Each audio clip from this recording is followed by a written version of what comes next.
కానీ ఆమెలో అసలు ఏమాత్రం బాధ అని కనిపించట్లేదా? ఏ బాధ లేదు సార్ ఆమె. సార్ ఈ ఒకవైపు చిన్న చిన్న కుటుంబంలో మీరు ముగ్గురు పిల్లలతో చక్కగున్న మీకు ముగ్గురు అవును పిల్లలు సార్. కోల్పోయారు. భార్య జైలుకెళ్ళింది. ఇప్పుడు మీ పరిస్థితి అవును ఎలాగుందండి? సార్. నా పరిస్థితి కూడా ఏం లేదు సార్. నాకు రోజు సిరంజి బాటిల్ ఎక్కించిన దాకా నేనైతే ఉండలేకపోతున్నా సార్. ఇప్పుడే ఇంతకు ముందే హాస్పిటల్కి వెళ్ళి ఇప్పుడే వచ్చా. ఆ ముగ్గురు పిల్లల్లో మీకు బాగా అసలు ఇష్టపడి ఆ ముగ్గురిని చూసుకోలేకపోయినా సార్ నేను అంతా. సార్. ముగ్గురు పిల్లల్లో మీకు బాగా ఇష్టపడ్డది ఎవరు? ముగ్గురు పిల్లలు ఎవరు మీకు బాగా ఇష్టం? నాకు అమ్మాయి బాగా చదివేది సార్. హ్మ్. అమ్మాయి బాగా చదివేది. అది ముగ్గురు నా పిల్లలే గాని చదువు బాగా చదివితే ఆ! చాలా ఇష్టపడేది. మంచిగా చదివేది. నేను చెప్పిన పని కాదనకపోయేది. ఆ! అమ్మాయి మంచిగా ఉండేది సార్ నాకు. హ్మ్. నాకు ఆడపిల్లలు, ఏ ఆడపిల్ల అయినా నాకు చాలా ఇష్టం, గౌరవం ఉండేది సార్ నాకు ఆడపిల్లలు అంటే. మగపిల్లలకు అంటే ఇక ఆడపిల్లలే ఎక్కువ ఇష్టపడేది, ఏ ఆడపిల్ల అయినా సరే. ఇప్పుడు ముగ్గురు పిల్లలు లేరు కదండీ మీకు. మీరు ఎలా మరి మీ జీవితం? నా జీవితం ఏం చేయాలి సార్? నాకు వాళ్ళని చంపేస్తే నేను వేరే దారి ఎత్తుకుంటా సార్. వాళ్ళని ఉంచొద్దు. వాళ్ళు ఉంటే ఇంకోరు కూడా తప్పు చేస్తారు సార్ సమాజంలో.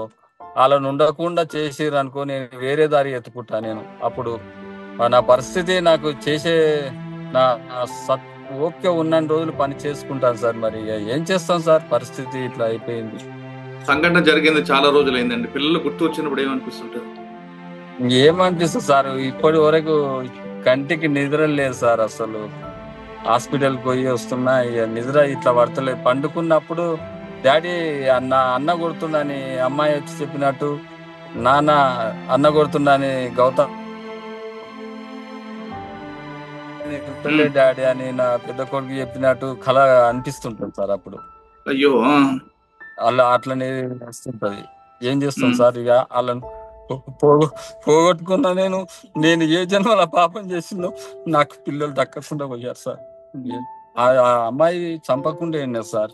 నన్ను చంపేది ఉన్నది సార్. నేను చంపినా నాకు బాధ లేకపో సార్. నా వంశం నిలవాడు, నా పిల్లలు తింటారు, నా సంపాదన అని నాకు కూడా తృప్తి పోతుండే సార్ నాకు. నేను ఏ చంపడం ఎందుకండి? జన్మలో చంపడం కాకుండా చేసిన నాకిష్టం నీతో ఇష్టం లేదని చెప్పి వెళ్ళిపోవచ్చు కదా ఆవిడ. పిల్లని తీసుకొని. వెళ్ళిపోయినా నేను నా ముగ్గురు పిల్లలు నన్ను మంచిగా బతికించుకుంటుండే సార్. 5th క్లాస్ చదివేటోళ్ళకు ల్యాప్టాప్ తెచ్చిచ్చిన సార్ నేను నా పిల్లలకు. హ్మ్. నేను పిల్లలకి ఏనాడు తక్కువ లేదు సార్.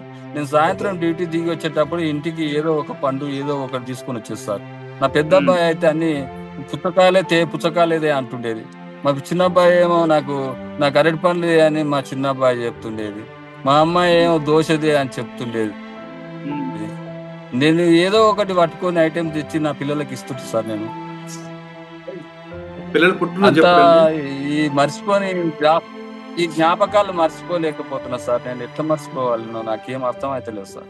పిల్లల పుట్టినరోజు ఎప్పుడండి? 3వ నెల ఆ! 2014 సార్. హ్మ్. సార్, పెద్ద ఆయన 2014లో సార్. 25 3వ నెల 2014. హ్మ్. మదిపియా పాపం మదిపియా ఆ! July 17 sir. హుహు. July 17 2015 sir. చెన్నై గారు మీ ఆస్తి కూడా పేపర్‌లో కూడా మీ ఆస్తికి గౌతమ్ సంబంధించిన 2017 సార్. ఆ! సార్ నాది మా భార్య పేరు మీదనే ఆస్తి, ప్లాట్లు 2 ప్లాట్లు ఆస్తి మా భార్య పేరు మీదనే ఉన్నది.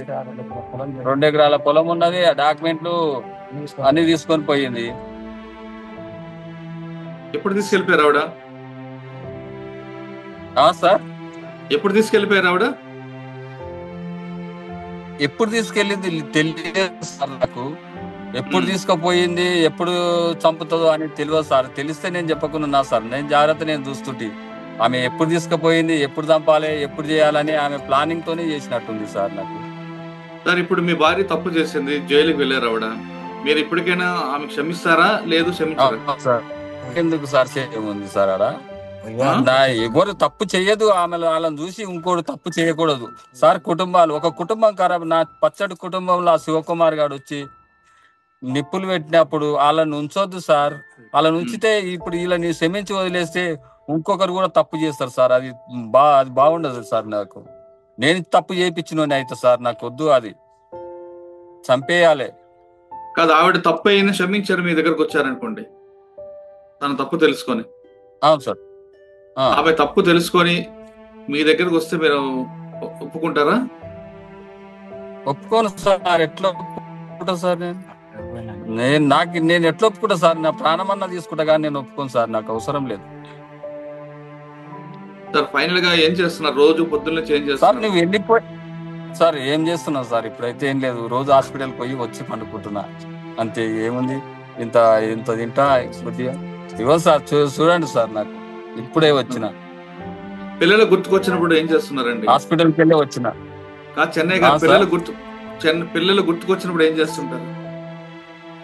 ఆ ఏం జ్ఞాపకాలు చేస్తున్నాం సార్? 10 మంది ఉన్న దగ్గరికి వెళ్ళి 10 మంది దగ్గర ఉన్నప్పుడు ఆడ పోయి కూర్చుంటున్నా సార్ వాళ్ళ దగ్గర.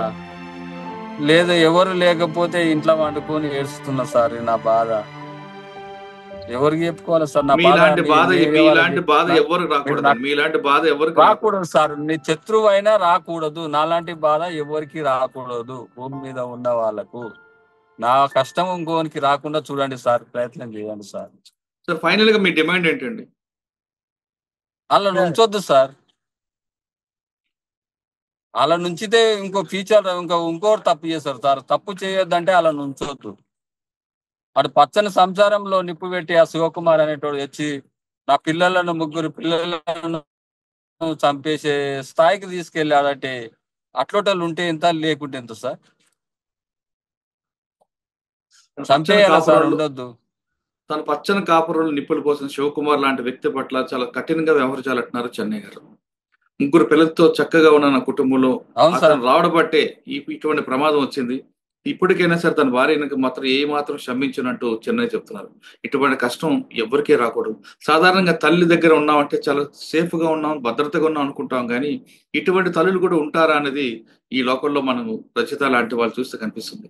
ప్రతి తల్లి కూడా తన కడుపును కట్టుకొని పిల్లలకి అన్నం పెట్టే ఈ అటువంటి మహాతల్లులను ఈ లోకంలో పావం కూడా సిగ్గుపడే విధంగా ప్రవర్తించే రజిత లాంటి వాళ్ళు ఉన్నారని కూడా మనకు అర్థమవుతుంది. ఇది చెన్నై గారితో ఎక్స్క్లూజివ్ ఇంటర్వ్యూ.